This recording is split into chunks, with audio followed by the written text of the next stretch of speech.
10월 16일 목요일 하나님께서 우리에게 주신 말씀 함께 묵상하도록 하겠습니다. 성경 역대하 26장 1절부터 23절까지입니다. 유다 온 백성이 나이가 16세 된 우시야를 세워 그의 아버지 아마샤를 대신하여 왕으로 삼으니 아마샤 왕이 그의 열조들의 묘실에 누운 후에 우시야가 엘롯을 건축하여 유다에 돌렸더라. 우시야가 왕위에 오를 때 나이가 16세라. 예루살렘에서 52년간 다스리니라. 그의 어머니의 이름은 여골리아요 예루살렘 사람이더라. 우시야가 그의 아버지 아마샤의 모든 행위대로 여호와 보시기에 정직하게 행하며 하나님의 묵시를 밝히 아는 스가랴가 사는 날에 하나님을 찾았고 그가 여호와를 찾을 동안에는 하나님이 형통하게 하셨더라. 우시야가 나가서 블레셋 사람들과 싸우고 가드 성벽과 야브네 성벽과 아스돗 성벽을 털고 아스돗 땅과 블레셋 사람들 가운데 성읍들을 건축하며 하나님이 그를 도우사 블레셋 사람들과 구르바알에 거주하는 아라비아 사람들과 마온 사람들을 치게 하신지라. 암몬 사람들이 우시야에게 조공을 바치매 우시야가 매우 강성하여 이름이 애굽 변방까지 퍼졌더라.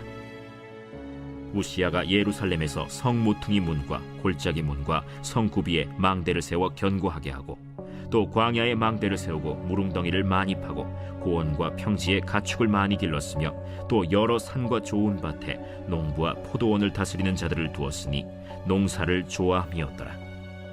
우시야에게 또 싸우는 군사가 있으니 서기관 여이엘과 병영장 마아세야가 직접 조사한 수효대로 왕의 지휘관 하나냐의 휘하에 속하여 떼를 지어 나가서 싸우는 자라.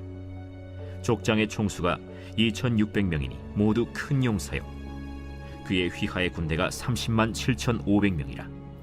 건장하고 싸움에 능하여 왕을 도와 적을 치는 자이며 우시야가 그의 온 군대를 위하여 방패와 창과 투구와 갑옷과 활과 물매 돌을 준비하고 또 예루살렘에서 재주 있는 사람들에게 무기를 고안하게 하여 망대와 성곽 위에 두어 화살과 큰 돌을 쏘고 던지게 하였으니 그의 이름이 멀리 퍼짐은 기이한 도우심을 얻어 강성하여짐이었더라. 그가 강성하여짐에 그의 마음이 교만하여 악을 행하여 그의 하나님 여호와께 범죄하되 곧 여호와의 성전에 들어가서 향단에 분향하려 한지라. 제사장 아사랴가 여호와의 용맹한 제사장 80명을 데리고 그의 뒤를 따라 들어가서 우시야 왕 곁에 서서 그에게 이르되 우시야여, 여호와께 분향하는 일은 왕이 할 바가 아니오. 오직 분향하기 위하여 구별함을 받은 아론의 자손 제사장들이 할 바니 성소에서 나가소서. 왕이 범죄하였으니 하나님 여호와에게서 영광을 얻지 못하리이다. 우시야가 손으로 향로를 잡고 분향하려 하다가 화를 내니 그가 제사장에게 화를 낼 때 여호와의 전안 향단 곁 제사장들 앞에서 그의 이마에 나병이 생긴지라.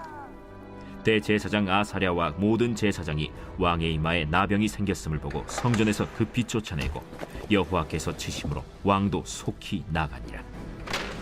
우시야 왕이 죽는 날까지 나병 환자가 되었고 나병 환자가 되매 여호와의 전에서 끊어져 별궁에 살았으므로 그의 아들 요담이 왕궁을 관리하며 백성을 다스렸더라. 우시야의 남은 시종 행적은 아모스의 아들 선지자 이사야가 기록하였더라. 우시야가 그의 조상들과 함께 누우매 그는 나병 환자라 하여 왕들의 묘실에 접한 땅 곧 그의 조상들의 곁에 장사하니라. 그의 아들 요담이 대신하여 왕이 되니라. 오늘 본문에서는 북이스라엘의 포로로 잡혀간 아마샤를 대신하여 그의 아들 우시야가 16세의 왕이 되는 것을 볼 수 있습니다. 아마샤는 북이스라엘의 왕인 요아스가 죽을 때까지 대략 10년간 인질로 지냈고 여로보암 2세가 즉위하면서 풀려나 다시 예루살렘으로 복귀하면서 15년간 자신의 아들 우시야 왕과 공동으로 통치하다가 반역자들에게 암살을 당하게 됩니다. 그래서 우시야 왕은 25년을 아버지 아마샤 왕과 통치하게 되고 그의 말년의 10년은 나병으로 인하여서 아들 요담과 공동으로 다스리게 됩니다. 우시야는 부친 아마샤의 행위를 따라 여호와 보시기에 정직을 행하였다고 기록합니다. 우시야 왕이 하나님을 찾게 된 데에는 하나님의 묵시를 올바로 깨닫는 스가랴 선지자의 영향이 있었습니다. 하나님의 신실한 사역자를 통해 왕과 나라가 하나님을 찾는 중요한 역할을 하게 됩니다. 이처럼 목회자의 영향력 아래에 있을 때에 하나님을 신뢰하는 법을 배우게 되고 하나님을 찾는다는 것이 얼마나 중요한지를 알려줍니다. 그래서 하나님을 찾는 자는 하나님을 만나지만 하나님을 버리는 자는 버림받는다는 것을 오늘 역대기에 기록된 반복적인 내용을 통해 독자들에게 알려주는 것입니다. 사랑하는 성도 여러분, 하나님의 말씀을 전하는 신실한 목회자들을 위해 기도하고 그들을 따라 배우며 하나님을 따르는 것이 하나님을 찾는 방법이며 하나님의 은혜 아래서 살 수 있는 복임을 잊지 맙시다. 여호사밧 제사장과 스가랴 선지자처럼 오늘날 하나님이 쓰시는 사명자들을 위해 기도하는 하루가 되기를 축복합니다. 우시야 왕이 여호와 하나님을 찾는 동안에는 하나님이 형통하게 하셨다고 기록된 것처럼 하나님을 찾는 시기가 있다면 하나님을 떠난 시기도 있었습니다. 우시야 왕이 하나님을 찾을 때에 하나님은 우시야 왕에게 다방면으로 은혜를 주셨습니다. 남쪽의 나라들과 민족들의 전쟁에서 승리하게 하셨고 암몬은 우시야에게 다윗과 솔로몬 때처럼 조공을 바치게 되었습니다. 그래서 우시야의 명성이 애굽 변방까지 퍼지게 됩니다.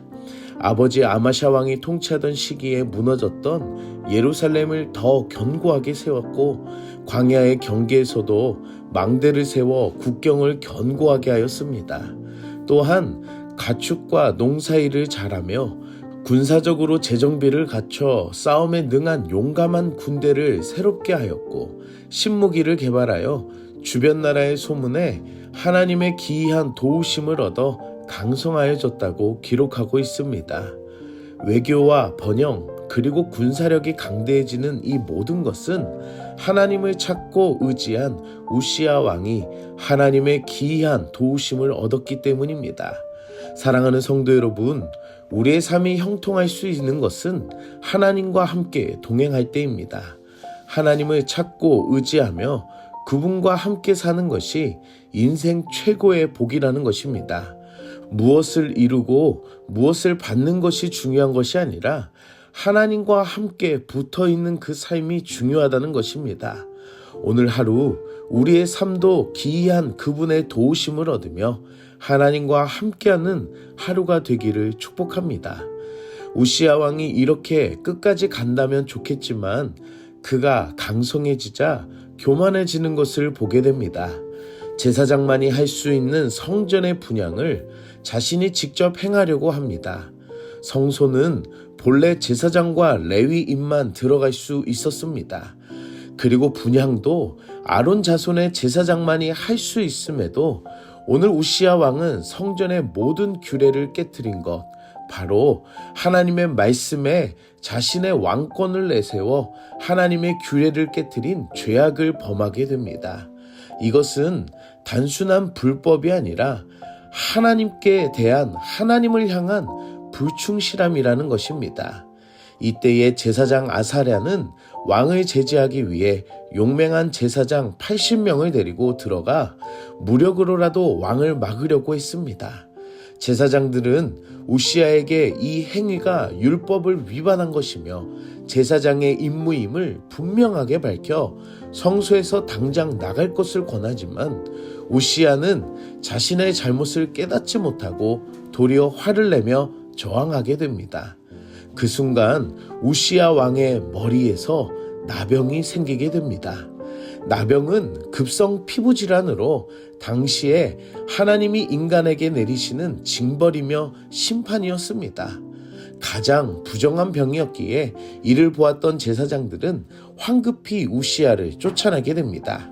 역대기의 저자는 우시야 왕을 하나님이 치셨다고 기록한 것처럼 자신의 교만함과 하나님의 전에서 제멋대로 부린 이 모습이 결국 나병을 얻은 비참한 최후가 되어버렸습니다. 이로 인해 왕은 성전뿐만 아니라 왕궁에서도 들어갈 수 없었으며 별궁에서 격리된 채 남은 여생을 보내게 되었습니다. 자신의 교만은 하나님이 세우신 질서를 무시하게 되고 하나님의 은혜를 잊게 되는 것임을 오늘 본문을 통해서 볼 수 있습니다. 사랑하는 성도 여러분, 하나님의 은혜를 잊어버린 교만함이 없는지 생각해 봅시다. 그리고 하나님의 권위와 질서 앞에 우리는 온전하게 살아가는지 생각해 봅시다. 오늘 하루 이 말씀을 통해 우리가 더욱더 겸손하고 낮아지며 순종하는 자리가 되기를 축복합니다. 함께 기도하겠습니다. 사랑의 하나님, 오늘도 말씀으로 은혜 주시니 감사합니다. 우리의 삶 안에서 기이한 도우심으로 하나님의 은혜 가운데 살아가게 하시니 감사합니다. 내 마음이 교만하여 하나님을 잊고 살아가며 내 멋대로 살아가고자 하는지를 다시 생각하게 하여 주시옵소서.